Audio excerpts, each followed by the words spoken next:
I may be burning some bridges with this video, but I don't think that the Elegoo Jupiter 2 is worth buying yet. This is Groundeffected. My name is your dad. I pride myself in being blunt and upfront about 3D printing brands and model making in general. And normally I don't script my content, so I'm going to be reading this off of the script because I wanted to make sure that the way that I said things came out right and fair. But this time it's different. And because I want to be fair and factual, I am going to be reading from my script that I wrote, and this is the way that I can be in control of what I want to get across in this video. Now, enough waffle. Firstly, this machine has just gone on sale at £709, which I don't know how much that is in dollars or whatever currency you work in, but it's a fair amount of money. But for this size of machine, and with the specs that it has on paper, it's actually kind of a steal. On a side note, I'm actually affiliated with Elegoo, so if you had to buy through a link that I give you, I would earn a small commission. But for this machine, I will not be putting a link because I don't want to be a part of any sales that happen with this one. At least not until they fix all of the problems that I have had. Aside from the price, a build volume of 302 by 162 by 300 millimeters on a 16K screen sounds freaking fantastic until you realize that you can't use all of that volume effectively. And now I don't know if they've actually changed this volume recently after Fohammer reached out to them with this problem. So the numbers that I see on the website may actually be the usable volume, and hopefully they've limited the Z height in the slicer. But the simplest way to put it is if you use the full available Z height on the machine, you simply cannot remove the print without removing the VAT at the same time, which I am sure your wife is gonna love helping you do. But personally, I think this is dumb. I shouldn't have even known about this in the first place. That is because it should have been restricted in the slicer from the word go. And to be totally honest, I feel like this is a recurring theme for the rest of my experience with this machine. But let's double back here a little bit, because the whole reason for a printer this size is, well, of course the size.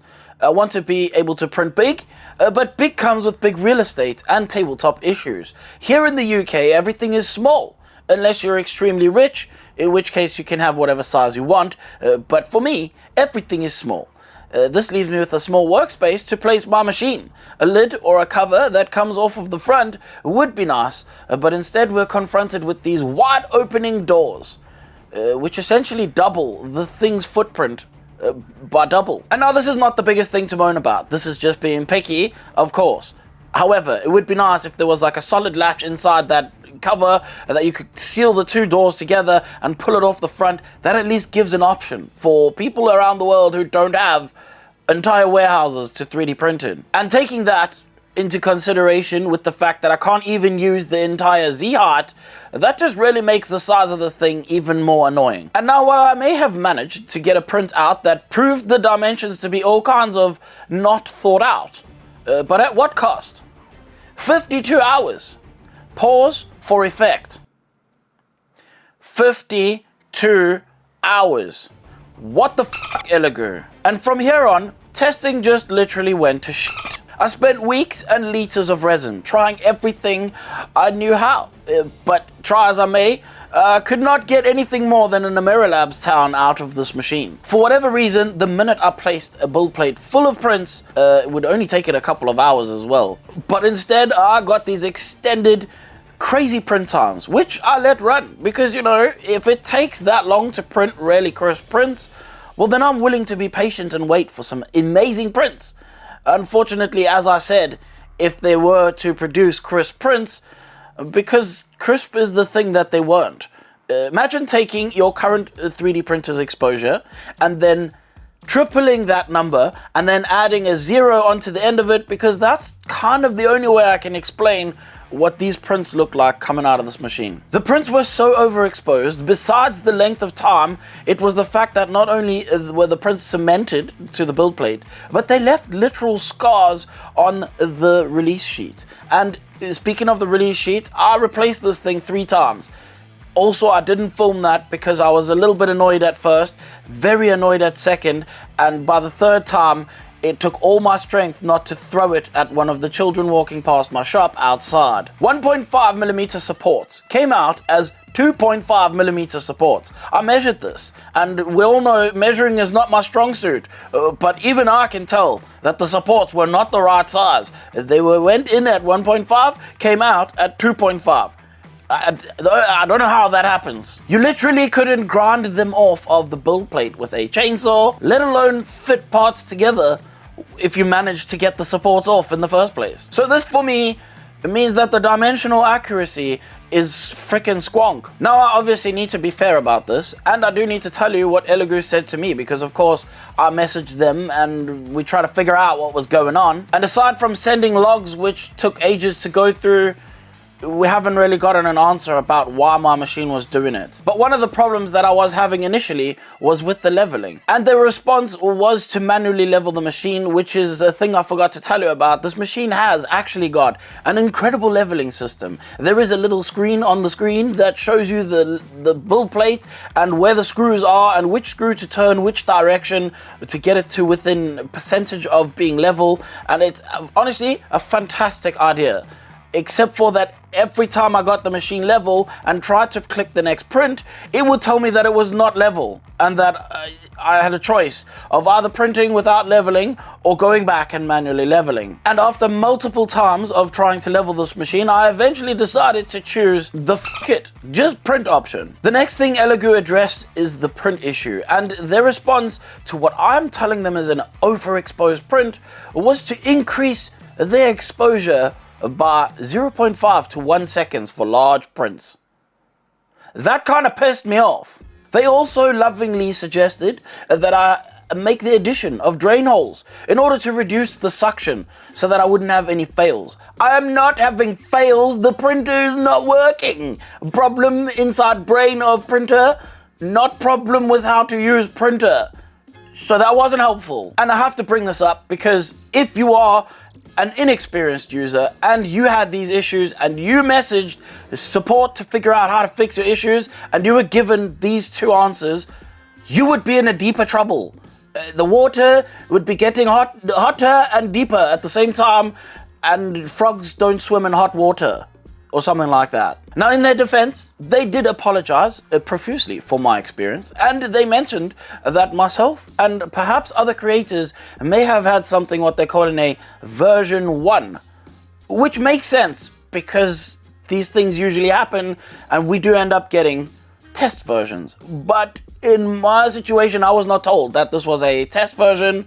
It was, this is the product. And they did, of course, offer me to test their version 2, which of course I would love to do that test if they would let me, because the fate of a product should not be based on one review unit that may or may not even be a final product. To be fair though, I literally wouldn't blame them if they just blocked me. And if we're being really honest about failed printer releases, the GK3U came out with many problems, but over time, Uniformation fixed those problems, and I have a very strong feeling that Elegoo would do the exact same with this Jupiter 2. I continued to test my luck for a month with this machine, and the final nail in the coffin came when I found out about the Autofill your workbench feature that this machine has. The machine does have an autofill. However, this machine does not handle this right, and if it did, well then those features weren't in the same room with me or the printer. I attempted another exposure test and it was successful. This was actually a very good looking print, so I blindly believed that the machine had fixed itself overnight, and I pressed print on yet another full build plate when I was met with a resin insufficient message, which I really like because that reminded me to fill up the resin in the back of the machine, which I promptly did. I also stopped all functions and reset to the start of printing. I didn't just fill it up and say carry on printing. I stopped and then I filled it up and then I started the next print, which for me seems about the right kind of thing to do because the machine will then recalibrate where it's sitting in the beginning of this print, and it will know I have this much resin in my vat, I have this much resin in my tank, and I can either fill up or not fill up according to what I need to do. However, this machine decided it don't care. it is going to fill up everything. At the same time as it decided it did not have enough resin inside of its electronics at the bottom of the machine, and nor did I have enough resin on my table. So it dumped its entire load, the whole bottle.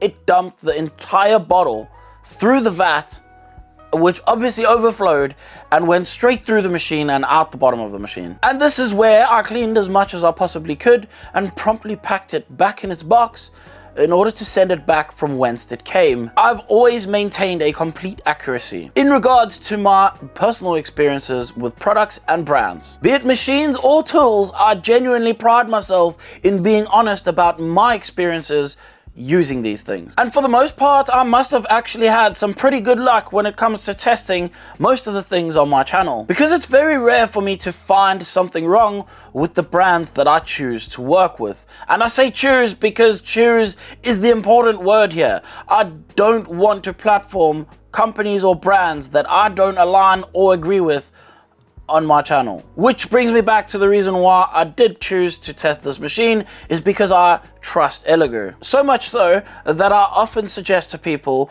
for a cheap starting printer, grab yourself the S4U, because it's a very good price, very high quality prints, and it hasn't caused me any problems yet. Unfortunately for me, this fell very short of my expectations, and I really wish I could have given it a fair chance, but the machine didn't have a chance at all. And hopefully Elegoo don't fully hate me after this, and perhaps I do get to try the version 2. That way I can actually let the machine have the redemption arc that it possibly does deserve. But for now, all I can say is, if you're considering pulling the trigger on this machine, I would suggest you wait.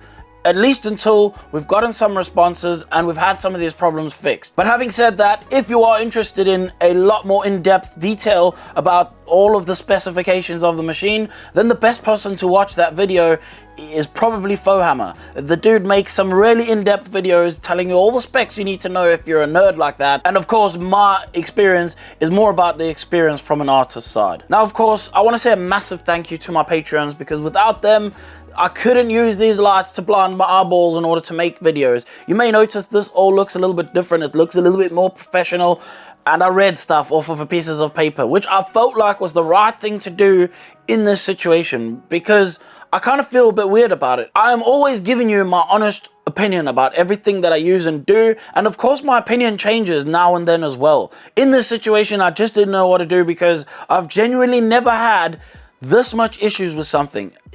To be fair, there was one product of which I didn't even want to mention the name of the company, nor even show that product anywhere on my channel, socials, or anything. And so that company will forever remain them who shall not be known. However, I've had pretty good success with many of the things that have been sent to me, and I've stated my opinion on everything. So I made sure to write everything down. This way I can make sure to remember the things I needed to say, and it wasn't just a crazy rant. But of course, that's all I've got to tell you. And the very important thing is, actually, if you didn't like anything you saw in this video, then please feel free to f*** off.